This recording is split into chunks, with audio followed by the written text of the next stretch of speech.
માં એક મંડપ ધરાશાયી થતા એક વ્યક્તિનું મોત થઈ ગયું છે। ચોપાટી ગ્રાઉન્ડમાં રામદેવ પીરનો મંડપ ધરાશાયી થયો હતો। મંડપ ધરાશાયી થતા એક વ્યક્તિનું મોત થયું છે, જ્યારે 16 લોકો અન્ય ઘાયલ થયા છે। ઈજાગ્રસ્તોને તાત્કાલિક સારવાર માટે હોસ્પિટલ ખસેડવામાં આવ્યા છે। કમલાબાગ પોલીસે આ સમગ્ર મામલે વધુ તપાસ હાથ ધરી છે।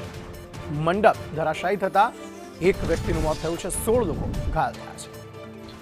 ઋષિ થાનકી આ અંગે વધુ માહિતી આપી રહ્યા છે। જી ઋષિ। જેમ કે આજ સવારના 7 વાગે આ ઘટના ઘટી હતી, ત્યારે વાત કરીએ તો આ ઘટના અકસ્માત થયો છે કે આ જે આયોજકોની ભૂલ છે તે બાબતે પણ પોલીસ છે એ તપાસ કરી રહી છે।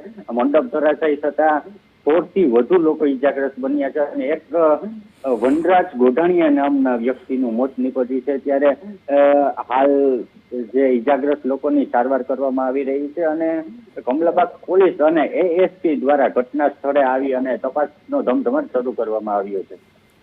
આભાર સમગ્ર માહિતી આપવા માટે।